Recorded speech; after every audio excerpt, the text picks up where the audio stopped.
thank you so much for taking the time to join me for a quick coffee with the editor. As you know, my theme from last week continues into this week as we continue to discuss South Africa's economic recovery plan, the recent announcement by the president, and specifically the highlights in terms of the railway sector, both on the passenger side and on the freight side. Siemens, you supply a number of solutions, but more importantly, I would like your opinion as an OEM to the news that's been announced. Yes, thank you very much, Philippa, for giving me the opportunity to share a few views. And if you don't mind, I'm going to choose to be very frank about the views I share. So I'm not going to try and get involved in policy issues and things like that. I'm going to try and bring it to on-the-ground things that are important for us as a company and for the reason why we exist, the purpose why we exist as Siemens, which is ultimately to make a difference in society. Yes. And I mean that with the most sincere, agenda on that. So firstly, I must say, I really welcome the announcement from the president. And in my personal belief, the political will is there, especially from our president. What I think is good about it is it's been timed, whether we realize it or not, with a transport revolution, with a revolution, especially in rail and transport, that's happening at the moment. And that's coming on the back of the fourth industrial revolution, the drive for digitalisation. But it's also coming on the back where we are questioning how transport should be done, the building of our cities for the future. And not to use the coined phrase of smart transport, but to talk around it, smart mobility. It's coming on the back of that. And we must bear in mind that this revolution in thinking happened because we cannot plan like the way we have done for the future. We have to plan with sustainability in mind. In other words, cleaner, safer, more efficient, more passenger-centric, more about experience, and taking into consideration the real estate and land that's available. And this is on the freight and the passenger transport side. So for me, I think the timing is very good. I think the message from the president is good in that front. And then if we look very simplistically at our lives and what's happening, he couldn't have found a better time to launch this. Yes. I mean, with COVID-19 and the need to create a recovery, we are in the third phase of the plan of government, which is a recovery phase. Okay, we've been through the first phases where they have done the protection of people and, kept people safe in the 3-prong program. Then where they built up the healthcare and provided social economic relief, and now we are in the recovery phase. So I like it that we are timing it when there's drastic unemployment. We need to provide jobs. We need infrastructure stimulus to happen, but we need projects on the ground to happen. Policy doesn't employ anybody. Yes. We need these projects to happen. So that's what I like about the message and the timing of the message. We can meet a need and a desperate call in society by letting this be implemented, letting this drive be implemented. And my concern here, and I heard the president also focus on transport. I like that. I don't even think we need to have a debate about what is the benefits of it, but it is the driver for economic growth, freight and passenger. So from my perspective, my concern is I would like to see the funds allocated, distributed and implemented in transport, not that we just talk about it. So from that perspective, I'm very happy about it and what's happening and the timing. And then if I take a step back and look into, so what should we do with money that we spend? And the important thing for me, and this is the worldwide trend now, if you're putting down investment, be smart about it. Don't invest in the past thinking, invest in the future. And that's where I'm coming with this coined phrase of smart mobility. It's about creating a main artery, a main node, which would be rail. Yeah. And then the last mile services that come up from that, which takes the place of whether it's bike sharing, cycling, whether it's car sharing, whether it is, utilizing buses, or in our case also finding a way to integrate taxis into this. And I don't see why this cannot happen. Yes, it will take some stress to get it done initially, but if we're not creating a future where taxis form part of this last mile, where they have a platform that taxis can be utilized more efficiently, yes, they would be regulated somewhat. But in the end also, we will change from combustion engines to other forms of transport, like electric taxis, probably in the future, like we're looking at hydrogen trains in the future. Yes. That's where the money should go. And we should spend the time and the effort now to create this platform for the future.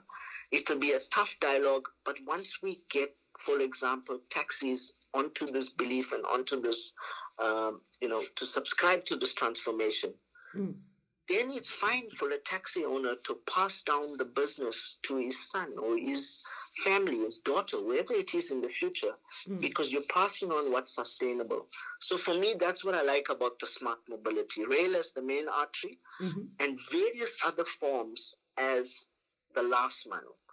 And the point I want to raise there is, what the thinking in the future is that cars will not be as much as they are today. For example, especially private cars and especially combustion engines. And we're talking as soon as 2025, where some of the main countries like Norway, Denmark, for example, they are phasing out this sort of transport.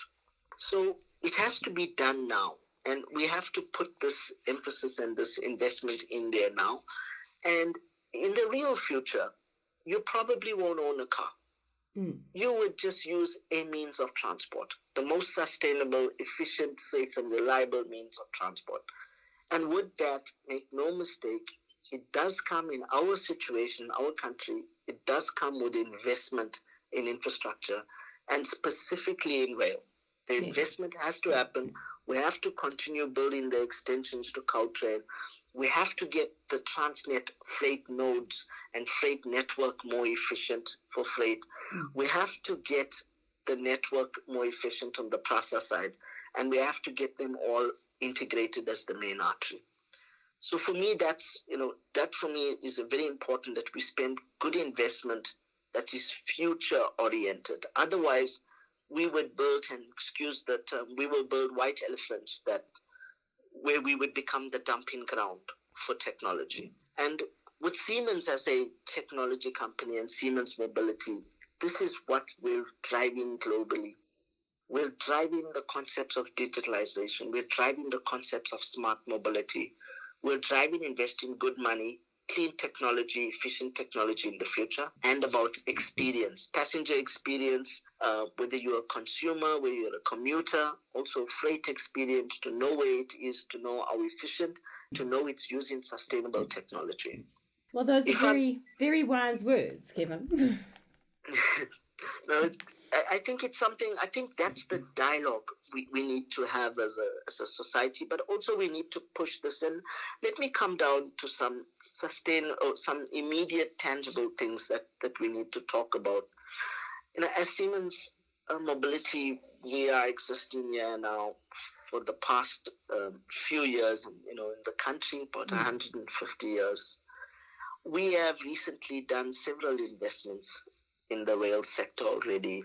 We have built a world-class test center, investment of about 20 million rand. In the world, there's 4 or 5 of these centers where we can test using digital mechanisms and concepts that saves time.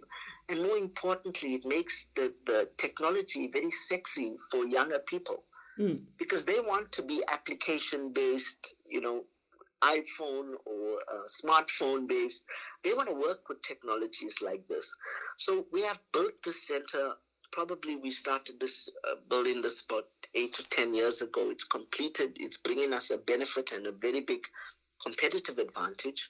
And with that, we have about 200 employees working in South Africa, of which I can confidently say we have close to 30 highly skilled engineers. And what I mean by highly skilled is we spent the money and the effort to train them using global experts, that these guys are able to sit in South Africa, work from their home, and work on international projects in other countries, where we do the selected work packages for technologies that will be rolled out, not past technologies, future-oriented technologies that will be rolled out.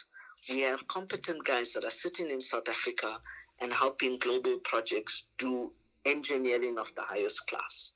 Sure. And that came through training, that came through expertise. And this is where I also think we need to shift our thinking slightly. And we need to think about the soft skills. We need to think about the engineering skills that we utilize and we put our investment in, not necessarily in building tangible things, not necessarily in manufacturing. The software is taking up much more time, it's costing much more money, and it's requiring a very, very high-end skill. So for me, that has benefited us a lot on our investment. We will not change it going forward. We are able to reach local content greater than 60%. It's our strategy. We have a local premises where we do manufacturing. And I must say we have implemented very good modernized concepts to do this manufacturing. And we're doing this with local people, mainly female, that can do this at the highest skills level. And I'm very proud of that. I'm proud of my team that made this happen. And I'm proud that we walk this journey in a very tangible way going forward. That's incredible. And you see, and that's the next part that comes off the back of this kind of investment and the focus on public-private partnerships, is that in between all of this, we also need to think about the jobs of the future and how we're going to skill our people for what's coming next as a result of the fourth industrial revolution, as a result of industrialization at a software level. So it's quite impressive to see that, and I've been in your testing facilities. So, I mean, it is impressive to see that even with the impact of COVID, that work can continue globally. And that's why I think the timing is so good. To round up from my side also, I think the timing is good. I said, I think the president is showing the right intent and the right will. And with companies like ourselves, we are thinking about the future. I mean, that's the big challenge. That's what we got to fix. And when you look at a COVID crisis that came through and supported, that surprised all of us, Siemens is one of the companies that has reacted tremendously well to it. We are already going to implement a 2 to 3 day working from any location. So you don't have to be based in the office. And it's because of the tools that we have. It's because of the investment in digital platforms. And it's because we are training our people to be employees of the future. Yeah, and that's where the dialogue should go for me. And in South Africa, this is what I would like to see. If we don't do it, we have to sit back and think, what are the consequences? The consequences are all the things we complained about in the past. The consequences are that we will follow everyone else's trend. We will take the second options on everything. We will be the dumping ground. We will be the ones complaining, and we need to move away from that. We need to move to the mentality where we can meet this revolution. And the thing is, the hard dialogue needs to happen now. And for me also, I think the timing is so good that if we change our mindset, we embrace this, and we take it in steps. And, another topic like what the president also spoken about is to issue some lines to concessions, for example. It's not a bad idea. As long as you're not issuing the whole network or very important parts of the network at this stage, like the rail network, it's not a bad idea because it gives you the ability to bring in competition.